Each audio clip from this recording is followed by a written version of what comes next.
Hi hello I love you all. நான் உங்கள் கீர்த்தி சகா. எல்லோரும் எப்படி இருக்கீங்க? நல்லா இருக்கீங்களா?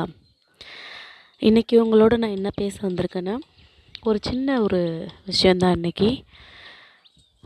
இப்போ வந்து நம்மளுடைய நடிகர்கள்லாம் இருக்காங்கல்ல, மிக திறமையானவர்கள்.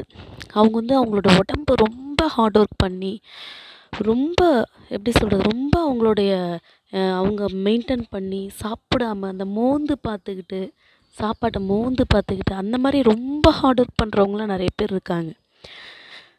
விஜய் சார்லாம் பார்த்திங்கன்னா, விஜய் சாராக இருக்கட்டும், இல்லை நம்மளுடைய சூர்யா சாராக இருக்கட்டும், விக்ரம் சாராக இருக்கட்டும், சரத்குமார் சாராக இருக்கட்டும், ரஜினி சாராக இருக்கட்டும், கமல் சாராக இருக்கட்டும், இன்னும் நிறைய பேர், அதர்வாவாக இருக்கட்டும், ஆர்யா இருக்கட்டும், இந்த மாதிரி நிறைய இண்டஸ்ட்ரியில் வந்து சினிமா ஃபீல்டில் வந்து பார்த்திங்கன்னா நிறைய ஹார்ட் ஒர்க் பண்ணுறவங்க இருக்காங்க.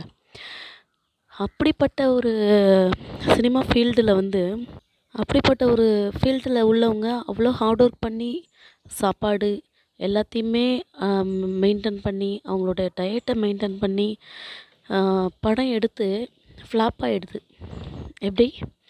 அவ்வளோ ஹார்ட் ஒர்க் பண்ணியும் அவங்களோட மூவிஸ் என்ன ஆகிடுது? ஃப்ளாப் ஆகிடுது.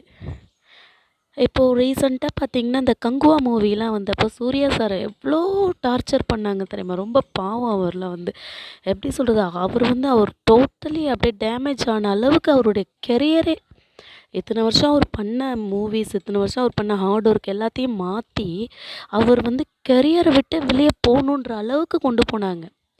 ஓகேவா? அவர்லாம் வந்து உண்மையாகவே சொல்கிறேன், நம்மளுடைய தமிழ் இண்டஸ்ட்ரியில் வந்து கிடச்சது ஒரு மிகப்பெரிய ஒரு வரம் மாதிரி.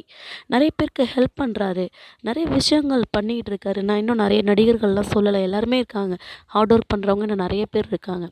ஆனால் தகுதியே இல்லாத சில பேர், எப்படி சொல்கிறது, காக்கா வலுப்பு வந்த மாதிரி சில விஷயங்களை பண்ணிக்கிட்டு, ஒரு பப்ளிசிட்டி பண்ணிக்கிட்டு, சோஷியல் மீடியாவும் அவங்கள எப்படி என்கரேஜ் பண்ணி அவங்கள தூக்கி விடுறாங்கன்னு எனக்கு ஒன்றும் புரியவே இல்லை எனக்கு. ஏன் இப்படிப்பட்டவங்களுக்கு சில சோஷியல் மீடியா, இந்த நெட்டிசன்ஸ்லாம் ஏன் இப்படி அவங்களுக்கு தூக்கி விடுறாங்க? தகுதியானவங்களுக்கு கொடுக்க வேண்டியது. ஏன்னா ஒரு இப்போ ரஜினி சார் கூட ஒப்பிட்டு பேசுகிற அளவுக்கு அவங்களுக்கு தைரியம், விஜய் சாரோட ஒப்பிட்டு பேசுகிற அளவுக்கு தைரியம் வந்துருச்சு, சூர்யா சாரோட ஒப்பிட்டு பேசுகிற அளவுக்கு தைரியம் வந்துருச்சு. தகுதியே இல்லாதவங்க அவங்களோட கால் தூசுக்கு கூட வரமாட்டாங்க. அது அவங்களுக்கு புரியுதா புரியலையா, என்ன எப்படி, ஒருவேளை மனநிலை பாதிக்கப்பட்டவங்களா என்ன, ஒன்றும் புரியலை. அப்படிப்பட்ட சில இந்த யூடியூபர்ஸ், இந்த இன்ஸ்டாகிராமர்ஸ்லாம் இருக்காங்க, நிறைய பேர் இருக்காங்க.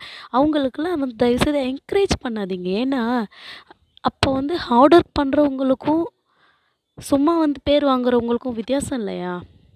ரஜினி சார் வந்து எத்தனை வருஷம், அஜித் சார்லாம் எத்தனை வருஷம் அந்த ஃபீல்டில் எவ்வளோ ஹார்ட் ஒர்க் பண்ணியிருக்காரு. அவருடைய உடம்புல எத்தனை எலும்பு உடஞ்சிருக்கு யோசிச்சு பார்க்கணும். நம்ம அதெல்லாம் யோசிக்கணும். சில சில இந்த மாதிரி ஸ்டார்ஸ்ன்னு சொல்லிட்டு சுற்றிக்கிட்டு இருக்காங்க. தயவுசெய்து அந்த மாதிரி இருக்கவங்களெல்லாம் வந்து எப்படி அவங்களோட கெப்பாசிட்டி அவங்களே புரிஞ்சுக்கணும். ஓகேவா? அவங்களுக்கு புரியலை, இன்னும் கொஞ்ச நாள் அவருக்கே புரியும். ஓகேவா? நான் யாரை சொல்கிறேன்னு உங்களுக்கே தெரியும். I love you all.